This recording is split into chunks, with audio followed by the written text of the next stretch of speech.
As for IS5 Ending, I'll make a follow-up video after the exam. Should be around start of June. Wow, look at what time it is now. Long ago, the three friends in the Kazdel clan lived together in harmony. Then, everything changed when the fire demon... Alright, that was just a reference. But before we get to ending 4, we must understand the canon plot related to this ending. After the T-Cast lost the descending war against the Ancients and Elders, Kazdel was destroyed and the T-Cast became the Sarkaz and entered the Age of Exile. During this era, the dispersed Sarkaz were either enslaved by elders to build non-Terran civilization or wandered around Terra as communities. One such prominent community is the Kazdel clan led by the Diablo tribe. Efforts to rebuild Kazdel has failed around 3,421 times. However, this is about to change with the rise of 3 members in the Kazdel clan: a gargoyle named Gudo, a Diablo named Balosaka, and a mixed-blooded Sarkaz named Qui'lon. The 3 of them were close friends, especially after the former was rescued by the latter 2 from an elder army. Enter the era of the 3 Sage Kings, as the Kazdel clan accepted more and more wandering Sarkaz, not to deny the fact that they were at a disadvantage against the flourishing alien civilizations. The 3 friends realized that they should search for a permanent settlement away from said civilizations. After obtaining the permission of the Kazdel clan leader, the trio launched an expedition to a region in modern-day Kazdel that was seen as lifeless, with originium spikes and catastrophes everywhere. However, they were surprised to find the region both fertile and undisturbed by other races. Gudo then used his arts to construct the walls and buildings of Kazdel. Miraculously, the black crown that was missing after the descending war appeared above his head, appointing him as the second king of Sarkaz. Qui'lon became the king's royal envoy, while Balosaka became the military leader and new lord of the Kazdel clan. Together, the 3 friends united and accommodated many wandering Sarkaz tribes. However, the trio's friendship did not last long. You see, before Kazdel was built, there were 2 conflicting factions in the Kazdel clan: the pacifist Gargoyle tribe that sought to isolate themselves and prioritize rebuilding Kazdel, and the radical faction of the Diablo tribe that sought to eradicate the Elders and Ancients. Qui'lon's stance was more of a middle ground between the 2 ideals. Although Gudo and his friends have acted as mediators between both factions in the past, as the pacifist vision were realized, the supporters of the Kazdel clan's radical ideals dwindled, eventually consumed by envy towards Gudo and hatred towards non-Sarkaz. Balosaka executed some peaceful capibrate after deeming them as spies, and tried to use it as a pretense to launch a war as retaliation, but was rejected by Gudo. A fight then broke out in the palace between Gudo and Balosaka. Ultimately, Gudo's arms were amputated and he was drowned by the latter. Balosaka was then appointed as the 3rd king of Sarkaz by the Black Crown. Following the death of the former king, Kazdel crumbled into dust, and the remaining Sarkaz were forced to join the Kazdel clan's war against the aliens. During Balosaka's rule, he actively plundered the alien settlements, sowing fear of the Sarkaz among alien races for many generations to come.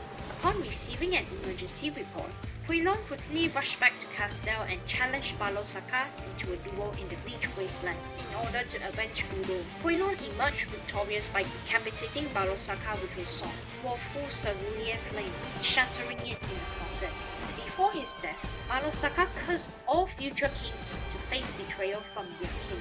Qui'lon was then appointed the 4th king of Sarkaz. He rebuilt Kazdel and established the Sarkaz royal court in order to restrict the power of individual Sarkaz tribes and establish overlords for each bloodline, bringing 300 years of peace to Kazdel. The Kazdel clan was also exiled from Kazdel, but he spared the tribes that followed them. Although Qui'lon tried to mend the damage caused by Balosaka, the furious elders launched a military attack from the west. Instead of following Balosaka's path of war, Qui'lon led some Sarkaz tribes eastwards to search for new home and hopefully coexist with the eastern elders that never attacked them before and was never heard from again. The only certainty was his death, as the Black Crown would go on to appoint new kings of Sarkaz to follow. The tribes led by Qui'lon would then evolve into the nomadic Anasa of Yen and the only residing in Higashi in present day. However, Through Amiya's memories in Chapter 8, we discover the true fate of Qui'lon and the tribes he led. They signed an agreement with the Eastern Elders, but were betrayed and had their camps attacked, which killed many Sarkaz civilians and Qui'lon's wife. Qui'lon unleashed his wrath and killed every traitor before taking his own life out of grief. Following the king's death, Kazdel would fall into civil unrest for the next 6 millennia, with future kings of Sarkaz either killed or becoming puppet regimes under the Sarkaz royal court's influence. But what if Qui'lon did not commit suicide? What if he transcends to Nirvana and becomes the Arknights version of Buddha? Let us see why the f do I have to rage over not getting lost and found after 4, 4, and 5 for 5 freaking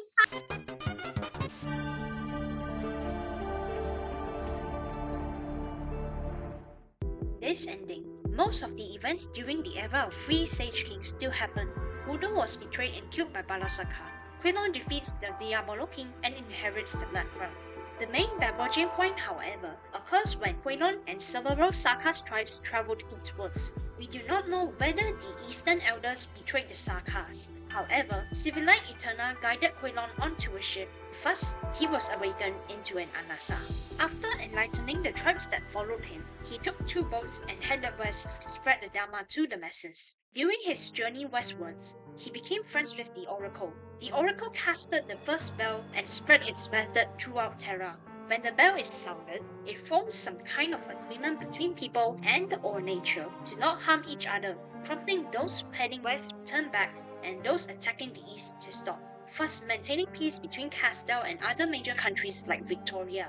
However, Oracle expressed his worries towards Qui'lon, for they are unable and unwilling to end the cycle of life and death, as well as the Originium project.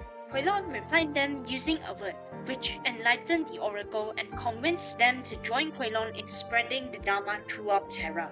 After Oracle was done helping Qui'lon to their limit, they praised on how the Dharma can peacefully exist without interfering with the Originium project before leaving. On the other hand, Qui'lon continues to carry out his ideals and duties, thanks to the prolonged lifespan given by the Black Crown. Millenniums after the Oracle left, Terra, or Lokat Hatu, has changed a lot. The city of Kazdel is now called Nagara Katsidia in Anasa language. Katsidia is built upon an artificial oasis, with its chain of oases connecting Victoria, Yan, and Ursus to form the Anasa Road. This road is the safest and most prosperous trade route between the 4 countries, which is developed and maintained regularly to modern standards by personnel of connected countries. Katsidia has also emerged as one of the largest metropolises in Lokat Hatu and has become a melting pot of culture where all races live and work peacefully. Business is booming and transportation is zooming. Gargoyles are commonly seen in Katsidia maintaining aerial platforms. Surprisingly, the Diabolo in this ending are not extinct. In fact, they are now called the Fire Dharma Palace, in charge of maintaining order in the city, though nowadays they mainly ensure fire safety of Katsidia and take photos with tourists. In monasteries and higher ground, Sancta clerics and Anasa monks debate the differences between Lateranian law and Anasa doctrine. Bell towers are constructed above the monasteries that are spread across Lokat Hatu, maintaining peace and preventing conflicts between nations. So, how did this story come to life? Let us check out the storytellers. While the storytellers were observing the events at the origins, all of them noticed a lotus petal in the bowl that Far Chaser was drinking water from. But the soon-to-be tea cask did not see it, and left after quenching his thirst. Recounting a story about Qui'lon, the storytellers decided to take the bowl and develop the story eastwards, until they reach the riverbanks of Katsidia and meet Qui'lon. He then sits under an Ashoka tree and debates with the storytellers in order to answer their questions, but no conclusion is formed. Among the storytellers, Mud Rock is the first to become an Anasa, though she has many doubts regarding this word.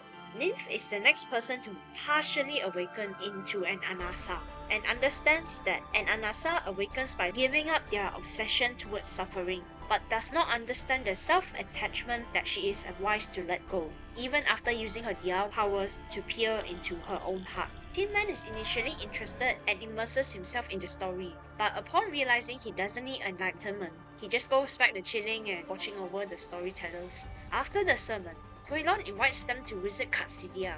While they are traveling the catastrophe-infested wastelands, they hear a bell ring, which transported all the storytellers back into the furnace. But in the blink of an eye, Nymph finds herself back in the wastelands where Qui'lon was waiting. Surprised that the bells did not send Nymph back to her original world, Qui'lon invites her to listen to his stories while walking to the bell tower.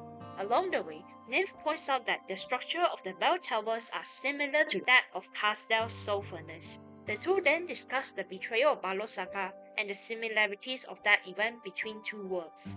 Qui'lon comments that he no longer holds a grudge against that Diabolo, and that people have forgotten the Black Crown symbolism. Upon entering the interior of the bell tower, Qui'lon reconfirms if Nymph remembers her initial motives, before retelling the story of his meeting with the Oracle to her. But after listening to it, Nymph doesn't understand the lesson from it, so Qui'lon patiently answers the Diao. First off, Qui'lon does believe that Nymph created this world through storytelling, and reassures that Kaśjñāna will not disappear even if she returns to the furnace. Even if destruction awaits for this utopia, the people in this realm do not cling onto the cycle of life and death, so it matters little to nothing to them. Secondly, Qui'lon requests Nymph to remember the answer he gave to enlighten the Oracle, as well as the Oracle's final words. What a wonder to peacefully exist outside the laws of Dharma, to perhaps not lose yourself within fleeting illusions. When Nymph requests Qui'lon to repeat his answer he once gave to Oracle, he reveals that he has already told her before. Just as the bell tower begins to ring and starts sending Nymph back to a furnace, Qui'lon reminds Nymph to tell her friends his teachings so that Kaśjñāna will live on. And with that, Nymph bids farewell to Kaśjñāna. In my opinion, Qui'lon's answer to Oracle and to Nymph can be found in Endbook 1 when Qui'lon invited Nymph to a bell tower. Dharmas exist without adapting to Nidanas, and so will never be lost within illusions, which, given the context between Qui'lon and the Oracle, probably means something like this. Dharmas are unchanging, and so will never be lost even in the face of calamity. Then again, there could be different interpretations on the context and what Qui'lon answered to Oracle, so don't take this too seriously. This ending isn't canon anyway. So yeah, I guess that's it. Once again, I apologize for the late upload. This is probably going to be a trend so long as I'm in school. And I am aware that Ending 5 has been updated weeks before this video. But about that, I'll have to check if there's any side stories coming in the future, so stay tuned I guess. And yeah, if you enjoyed this video, please leave a like, subscribe I guess, and I'll see ya on the next one.